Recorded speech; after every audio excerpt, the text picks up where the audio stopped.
Welcome to the Eat Away Kidney Stones podcast. I'm your host, registered dietitian and kidney stone expert, Melanie.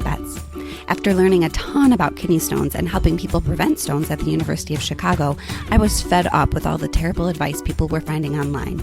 So I decided to do something about it. The Kidney Dietitian was born. This podcast is for people who want to learn what actually works to prevent kidney stones and still enjoy life, eating, and their favorite foods. Let's dive in.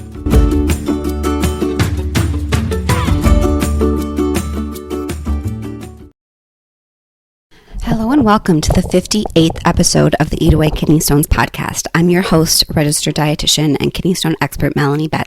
And today we're talking about a super important thing for people with calcium kidney stones, and that is bone health. I feel like many people will come to me and say, I need to do things to prevent kidney stones, right? I'm so sick of getting these stones. What can I do to prevent them? But I also have osteoporosis, and I am so confused about what I should be eating for both my bones and for kidney stones because it seems like they're totally contradictory. And I promise you, perhaps even more than any other health condition, healthy eating for kidney stones, no matter what that looks like for you, is and must be healthy for your bones, because we know that people who have calcium kidney stones are at much higher risk of bone disease, of things like osteoporosis, osteopenia, and fractures, because the processes are very much linked, right? What is going on that is forming your kidney stones is very much what's going on with your bones, right? A ton of people are struggling with both kidney stone prevention as well as bone health. And so whatever we talk about for prevention of stones, especially calcium stones, must include things that consider your bones and your skeleton, because these things are very much linked. So I wanted to kind of just give you some numbers to kind of put this into context, because it's one thing to hear someone say like, oh, people with stones are at higher risk of bone stuff, but like what does this actually look like? And the numbers I think are pretty staggering, so I wanted to share them. So there was a 2016 study that found that people who had calcium kidney stones had a 20% higher risk, 20%, that's big, higher risk of wrist fractures compared to people who did not form calcium kidney stones or did not form kidney stones. That's pretty big. This particular study found that there was not a higher risk of hip fractures, but this is just one study. And when you look at kind of the meta-analysis type papers and recommendation papers, this connection between fractures and kidney stones is very well known. So just to kind of put it into context, there's approximately a 20% higher risk of fractures in people who form calcium stones, which is big because a fracture is like the ultimate marker that your bones are doing what they're doing, right? If you are fracturing, that means your bones are weak. So that's significant. And of course, in all of the studies that I mentioned, I'm going to link to the actual reference in the show notes if you are interested in reading the actual study. There was another study in 2003, so this is a bit old, but still relevant, I think, found that people who formed calcium kidney stones had a 50% increased risk of osteopenia.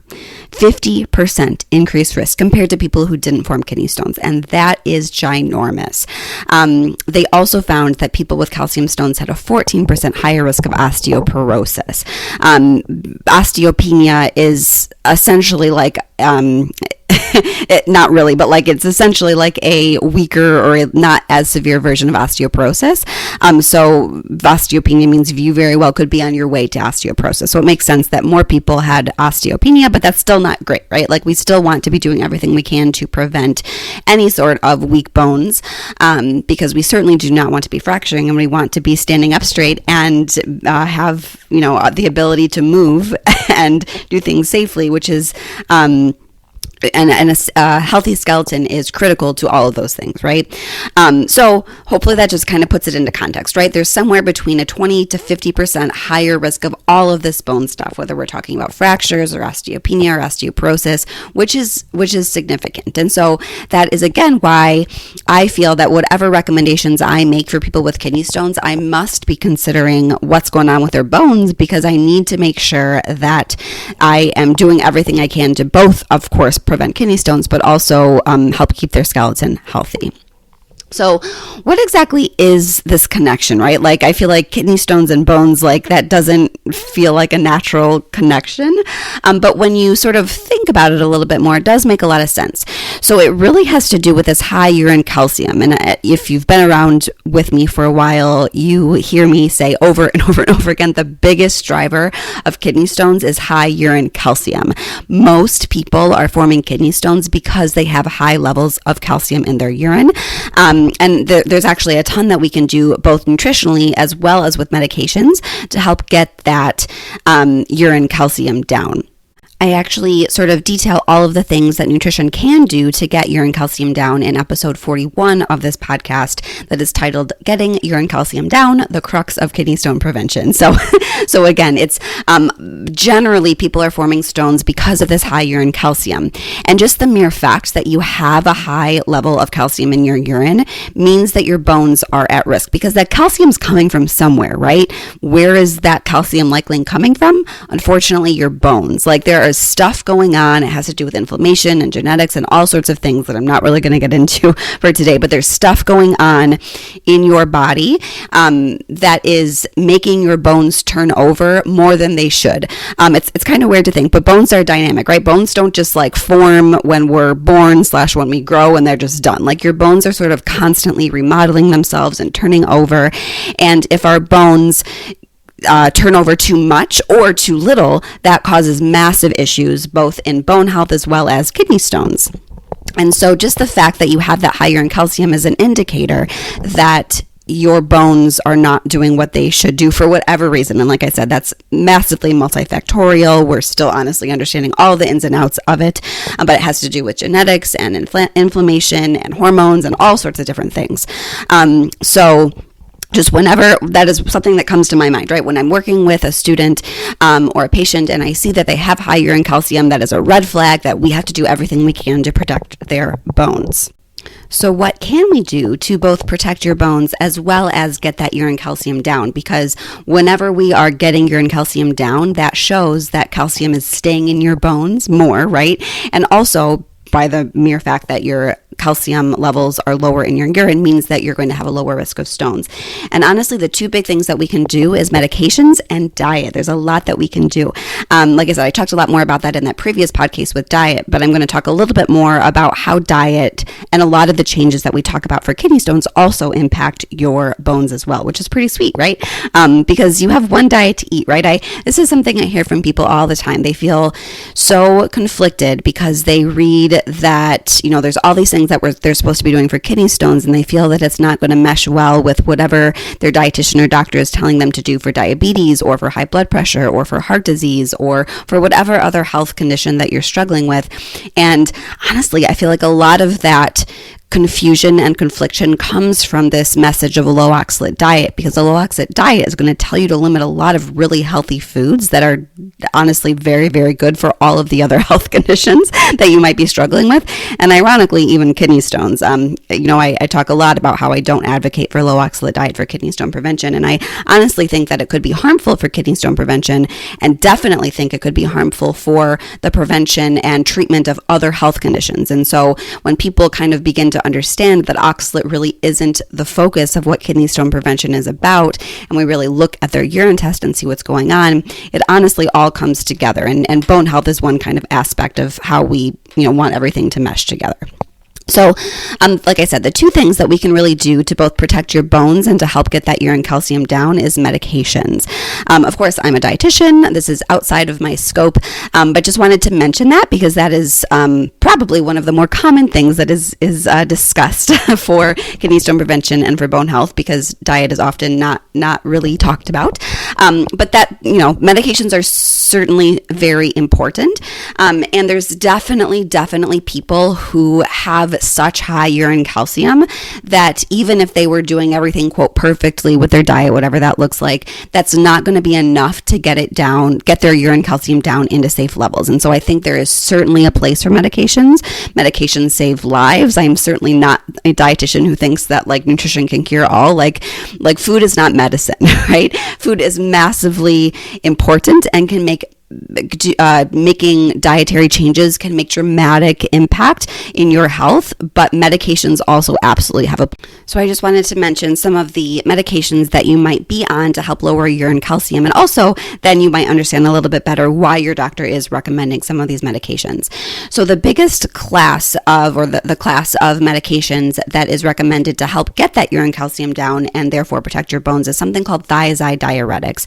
And it's just something, it's a specific component of the way that this diuretic works is it's going to sort of cause your kidney to hold on to more calcium instead of excreting that calcium in your urine.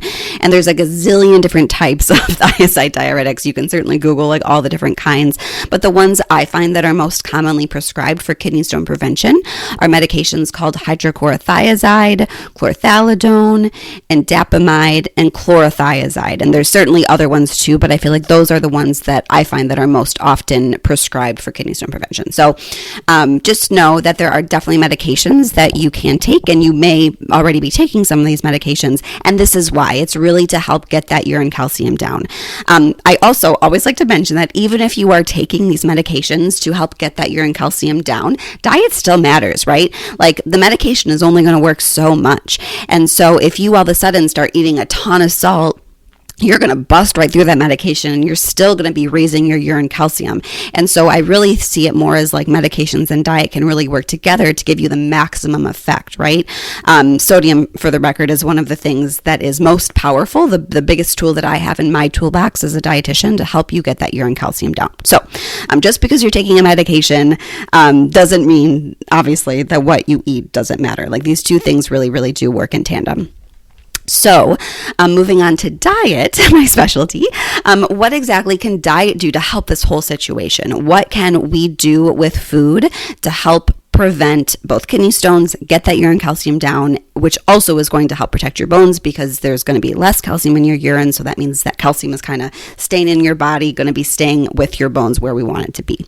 So we certainly could get nitpicky and talk a little bit about vitamin C and talk about like some of these micronutrients, but I really feel like the biggest things that we need to focus on is calcium, sodium, and non-dairy animal protein, which is a lot of what we talk about for kidney stone prevention as well.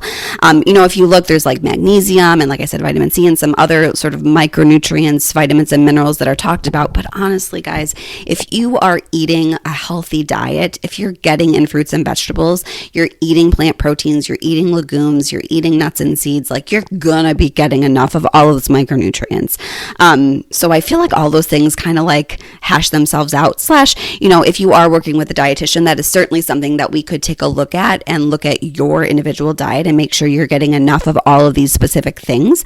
But for the purposes of this podcast and for most people, I really feel like we just have to focus on these big bucket things, getting in enough calcium, making sure that we're not eating too much sodium and that we're not eating too much non-dairy animal protein. So I want to dive into each of these a little bit more to talk about some more specific goals and also why it matters.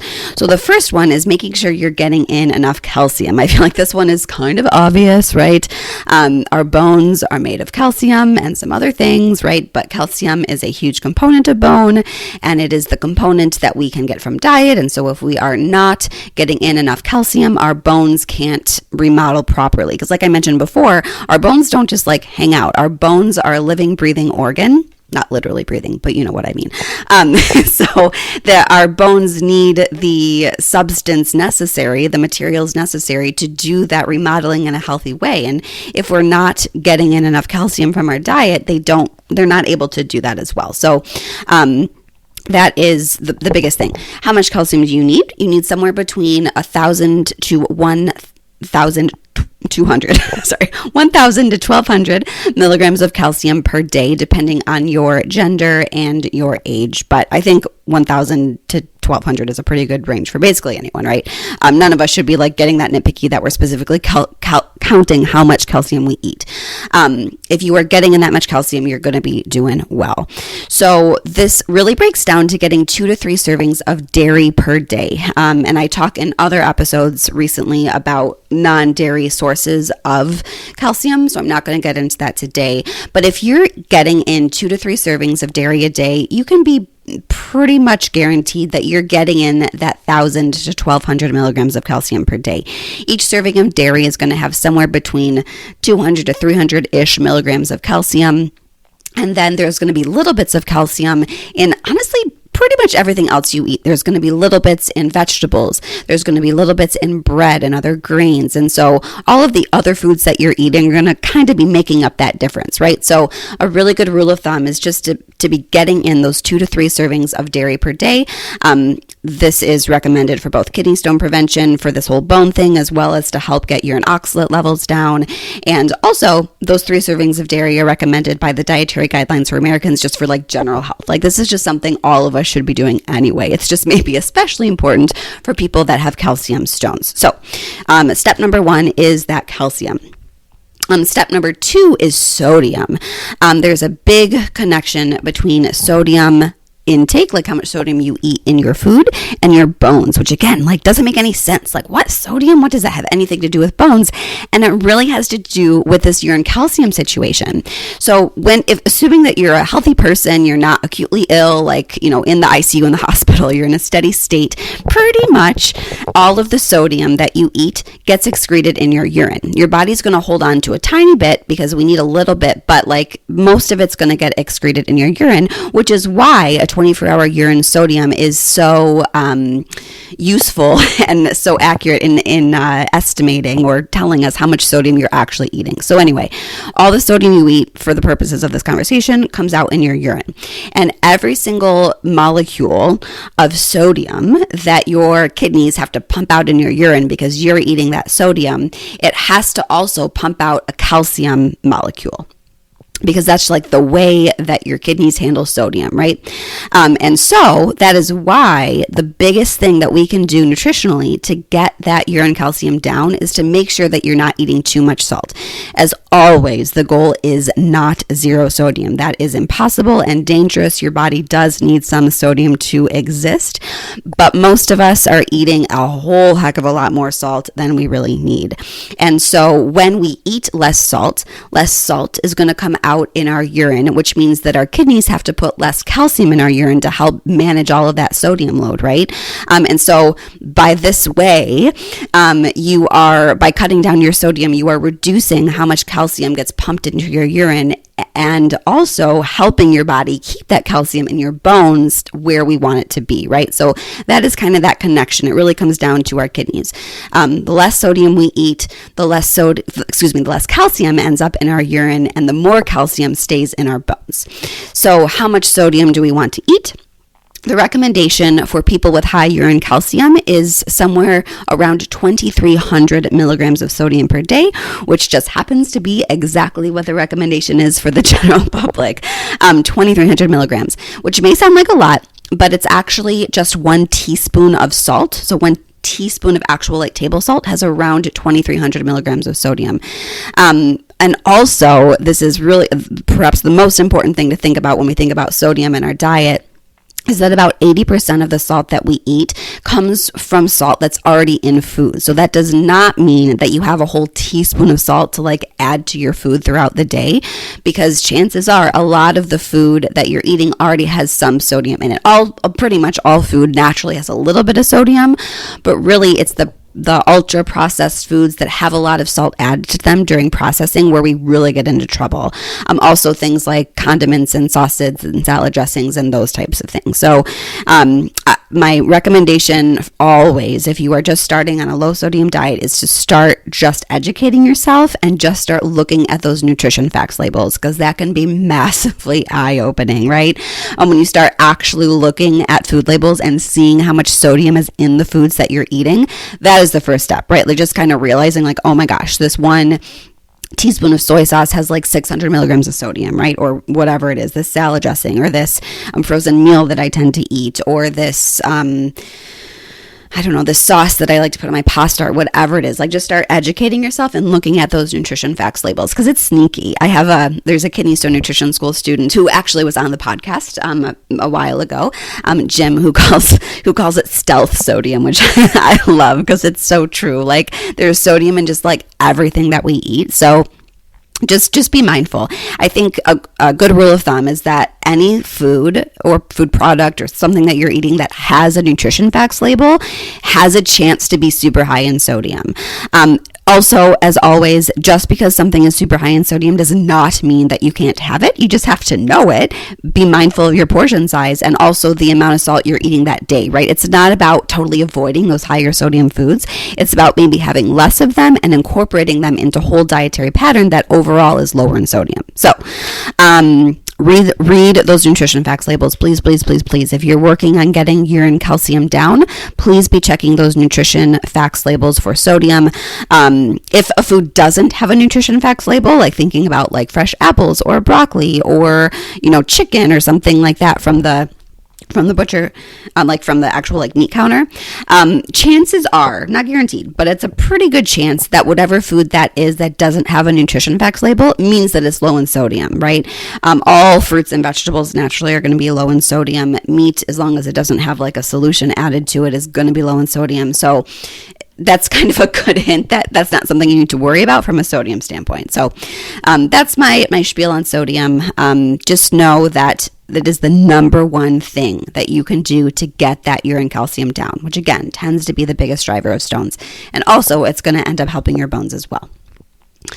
So the last thing that we can do nutritionally to help both kidney stone prevention and your bones is thinking about how much non-dairy animal protein you eat.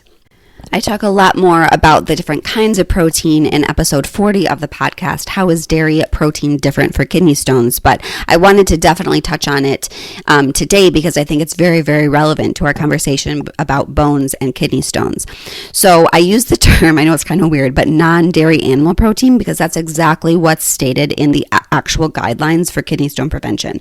So non-dairy animal protein honestly refers to any protein that's flesh plus eggs. So I know it's kind of a weird term, but I don't know how else to explain it. But so the actual flesh of an animal, right? So we're talking about beef or pork or seafood or fish or chicken, game meats, like any animal protein that isn't dairy.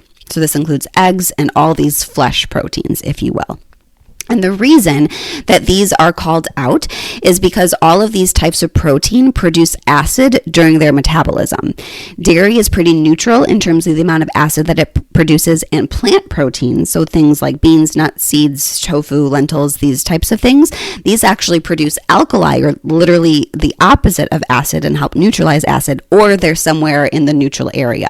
But this non-dairy animal protein produces a lot of acid during metabolism, which isn't great for kidney stone prevention. And also not great for your bones. All of this extra acid from eating too much of this non-dairy animal protein ends up in your urine, which can predispose you to definitely uric acid stones and potentially calcium oxalate stones as well. And also, your bones have to basically buffer that high acid load from all of the food that you're eating, from all this non-dairy animal protein that you're eating, because your body does a lot of work, your kidneys primarily actually, and also your lungs and some other things, but mostly your kidneys do a lot of work at keeping the pH of your blood and your body exactly where it wants to be, because if your pH or your acid-base balance gets too high or too low, you'll die. Like, your body cannot function if you have too much acid or too much alkali in your system. And so I always like to throw that in there because there's all this alkaline water and this stuff out there that says drink all this alkali, it's going to help neutralize acid. But A, it's not going to work because your body's really smart and it wants to keep your pH in the right range where it wants to be. And 2, we don't want to alkalize your body. You would die if your pH of your blood got too high. You would not be living. And so I always like to throw that in there because that messaging always kind of cracks me up. But anyway, your kidneys work really hard to keep your body, your blood, pH where it wants to be. And one of the ways that it does this is it has to neutralize any acid load that you're getting from your diet. Most of us are eating a diet that overall produces acid because most of us do eat some non-dairy animal protein and are not generally eating enough fruits and vegetables, which produce alkali. So the biggest buffer system that your body has, or one of the ways that your body neutralizes that acid is the calcium and other things from your bones, right? It has to produce alkali somehow to help neutralize this acid load. And so when you're eating a diet that is really, really high in acid producing foods, such as non-dairy animal protein, your body is going to be pulling in all of its sources, and your bones is the biggest sort of reservoir that it has of alkali, calcium, to help neutralize that acid. I know this has got massively chemistry focused. I kind of went off the rails, but I feel like this is just such a fascinating thing. Something that a lot of people don't realize, that acid base really does matter, but not in the way that this alkaline diet is kind of promoted in diet culture today. And I just think it's so interesting to think that eating too much protein really could be harmful to your bones, especially since when you Google diet for healthy bones, a lot of times it'll talk about getting in enough protein, which is true. Certainly we need enough protein to help keep our bones healthy.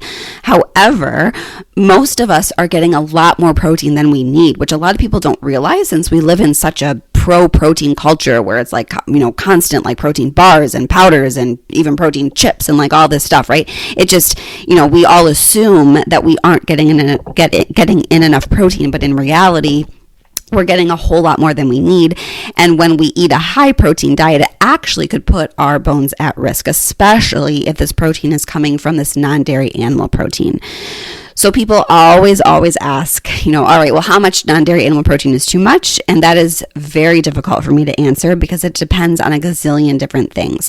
The overall amount of protein that's right for you is going to be very different based on your age, your gender, your lifestyle, your current diet, your body size. All of these different things are factored in when a dietitian will tell you about how much protein you need.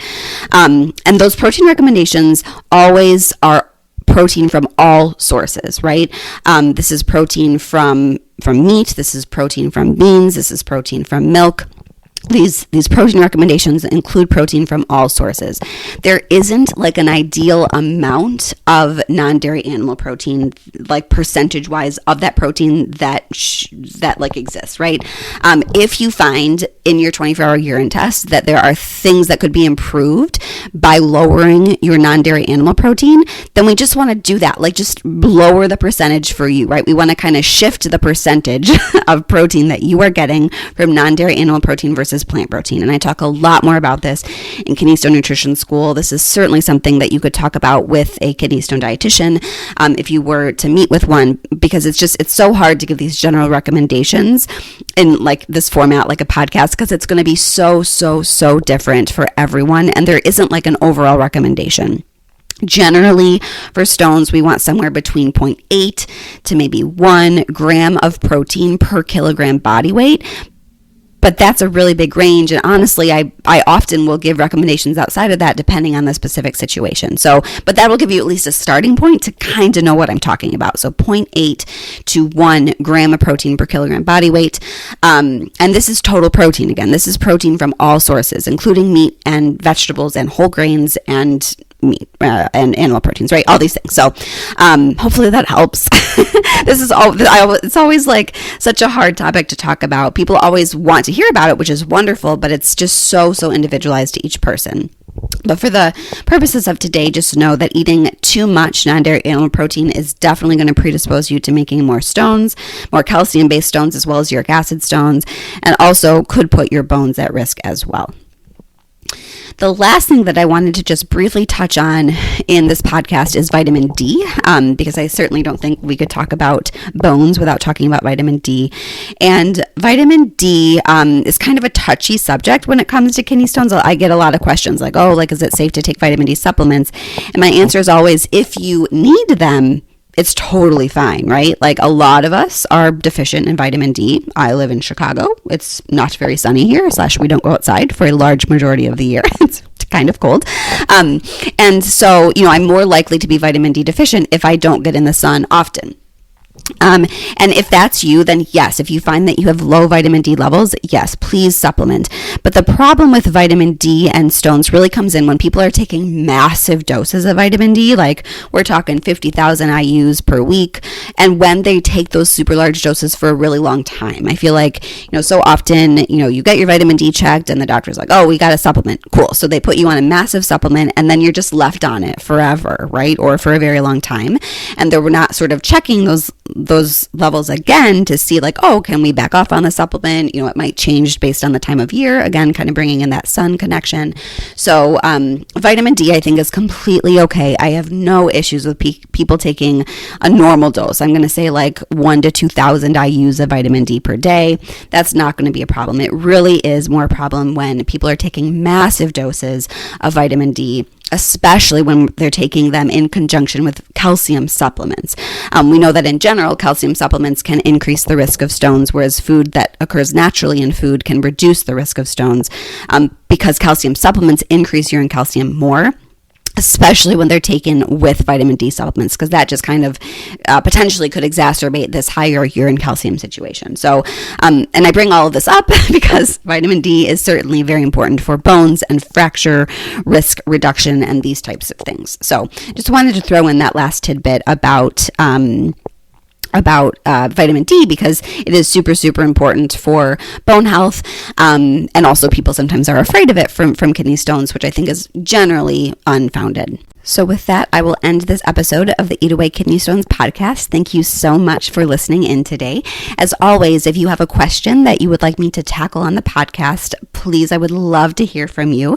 If you head to kidneystonepodcast.com, you can record a question for a chance to get answered on the podcast. So with that, have a wonderful day, and I will see you next week. Thank you for listening to today's episode. For more help with kidney stones, check out my website, www.thekidneydietitian.org. For more personalized help from me, check out my online course, Kidney Stone Nutrition School. VIP enrollment includes help directly from me. I can't wait to see you there and help you prevent kidney stones. Have a great day.